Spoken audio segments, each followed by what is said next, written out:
It comes in a box. Comes with paper. This one's in English. It's the instructions. These are in foreign rubbish. They could be anything. Your phone goes in here.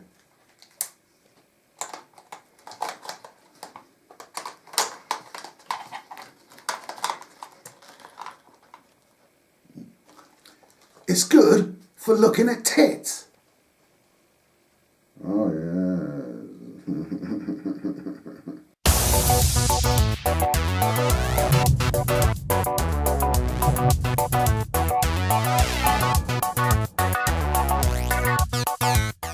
Hi guys, and welcome to a bit of a first. It's a tech review from Overbite, and today we are doing the Samsung Gear VR, and I am going to go into more detail than I did in the intro there. So yes, £60 gets you a VR headset nowadays. That's pretty cool. Now obviously you need the phone to go along with it. I'm using the bog standard S6, but overall I'm very impressed with it. I've had it for just over a week now, and the amount of stuff it does, and for the price point you're paying, is phenomenal. I mean, when you look at the Vive or the Oculus, the main Oculus, we're talking, you know, £600–700. That's a lot of money to drop, especially when I, for one, think I'm going to play it a few times and be like, yeah, that was really cool. And then the next time I come and play it, I'll be, I can't be asked to set up all that shit, I'm just going to play it. So it's a lot of money to drop. Now, saying that, obviously the £60, if you don't have a compatible phone, the phones that are compatible are currently the Galaxy classes S6, S7, any of them, and also the Note 5. So they will all work in this, and I will show you a bit more about it when I've reset the camera and you can actually see a little bit more. So it's very good, but as I said, if you don't have the phone itself is, what, £500–600 to purchase, unless you're on a contract, of course. So if you don't, it's kind of a tougher sell, because you, for that much money, you can get an Oculus. And okay, you're not tying in the PC values there, but, you know, if you have one, it's fine. And in the same vein, I would say, if you don't want to watch the rest of the video and see the tour of the device, or any of the stuff I've captured on it, which there is some, it does have an in-link capture program on it. If you don't, I would say if you have a phone that's compatible with it, there's absolutely no reason not to buy it. £60 for a pretty good VR experience. It does have its downsides, because obviously you're only using a phone, but for £60 it's amazing, and you should absolutely buy it. Now if you don't have the phone, I probably wouldn't pay that much money just for this. So there you go. Right, now what I'm going to do is I'm going to move the camera so you can see a little bit better and take you through the bits and pieces on the device itself. So here we have the device itself. It does come with this rather flimsy front plate. You can put it on while the phone's in, but it can make use of the phone's camera, so it does cut off that piece of functionality if you do that. I use it more as a dust cover when I've not got a phone there. But you can see it comes with the lenses inside, obviously, they're the main part of it. There's not too much to it, to be honest, so you can see the innards. One thing I will say is this section in here doesn't have much ventilation, so you will actually find it steaming up, so it's a good idea to get yourself some anti-fogger if you're going to be using it quite a bit. You have a proximity sensor here, so it only turns on when you're actually using it, which saves battery. On this side, now while that's coming across, but you have a touchpad where you can swipe up, down, left, right, and you can tap on it. Above that is a back button here. That's your general back button that will back you up everything. If you hold it down, it gets you to sort of the settings menu. Now on the top, get the strap out of the way, there's a focus wheel which moves the lenses forward and back. Now I am a glasses wearer. You can have it on with your glasses if they fit. It's not comfortable, and I certainly wouldn't recommend it. If you are short-sighted though, it's not too bad because of this focus wheel bringing it back and forth, and the fact the phone's not very far away from you anyway. I tried it with my glasses, wasn't comfortable, but I didn't really notice much more of an improvement in the quality of the display. And back here, on the bottom here, you have a pass-through power cable. So obviously your phone hooks into the mini USB port here, and this one just keeps it in place. So what this does is it allows you to, well, it doesn't actually charge your phone while you're using it. If you're using your low-powered application, it will run it directly off the mains and your phone will just degrade as your phone normally will.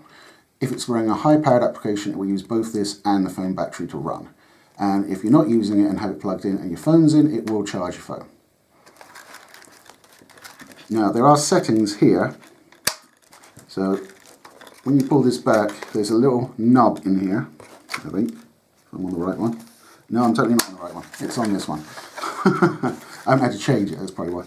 There's an A and a B up here, so you can accommodate the bigger or smaller devices. There's a little knob in there which is pushed down, and that will allow you to, in theory, there we go, move it back to a different position. So it will cater for the larger or the smaller phones. Unfortunately, mine's one of the smaller ones, so it stays on B. The way you put the device in is extremely simple. I will advise you to make sure your screen is really clean before you do this, because if there's a hair or a speck of dust, it's very annoying. You can't have any case on your phone, not even a thin jelly one like that. So what you do is, you get your micro USB port, you find that, use your little port there, you plug it in. It would help if that one was already back, there we go. And that just comes across and locks your phone in. And then when you put it up to your face, you can hear I've got my finger over the proximity sensor, it's now on. It's as simple as that, very easy to do. And as I say, you can put the blanking plate on if you really want, if you don't want your phone. It's very securely in there, it's not going to fall out, it just makes it look a little bit neater. But as I said, it does use the powerful capability of the camera. So with all that said, I'll show you a bit of footage.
Okay, my final thoughts on the Samsung Gear VR.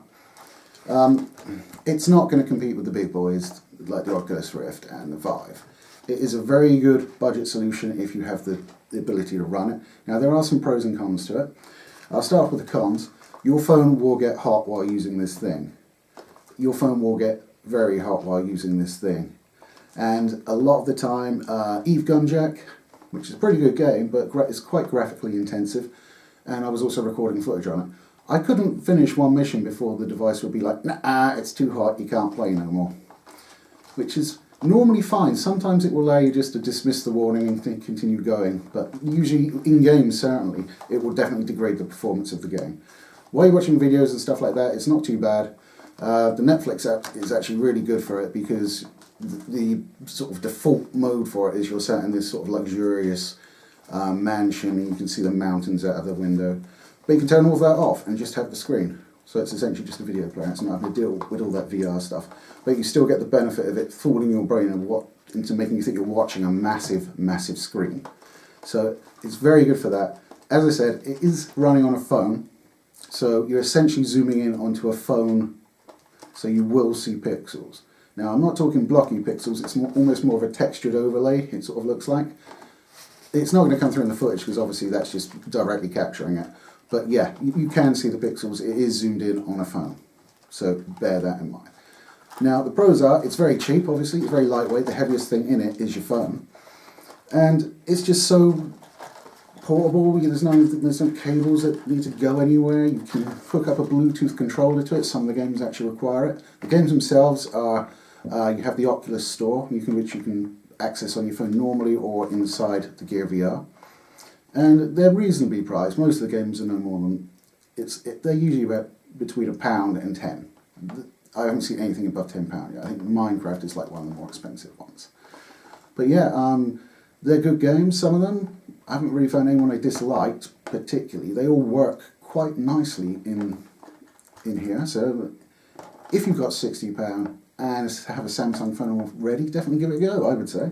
I mean, once you think about, you have to buy like lens defoggers and stuff if you can use it for a while, and a Bluetooth one, because the Xbox One controller will not work, and the PS4 controller one will work, but it won't work on some games. So I've got an order a £16 controller, so whatever. But for the price point, I love it. I don't regret buying it at all. I've used it much more than I thought I probably would. And it's just a fun and neat thing to have. And it's something that everybody that's tried it has been really impressed. Because when you say you have a headset that you slot your phone in, that just sounds really shit, doesn't it? But they've actually managed to make it a viable option. I mean, you could say they did it with Google Cardboard, but this is apparently light years ahead of that. I will say I've never used any other VR device, so this is all coming from my impressions of this thing. But I can't imagine wanting to pay £800 for a VR device, personally. So that's my opinion on the Gear VR. I hope you enjoyed it. It's been something that's a bit new, and if you did, please comment, like and subscribe. And if there's any other tech that you want to see us review in future that's not going to cost us hundreds and hundreds of pounds, then ask. We might be able to do it. So until next time, guys, take it easy. God, this is awful. This is really slow. I went from 1st to 6th. So that bloody Dave Nearest fault, good killing. To be fair, they all are clustered up, so it's not like one massive No, is that the language? Is that? Yeah, you get like Russian and stuff like that. Oh, that's cool. Is that so you can hear them talking to each other? No, so you can Just read it. just translate other bits. What's the game that's in? I'm sure that's happened before. That's Metal Gear Solid 5. Oh, yeah, you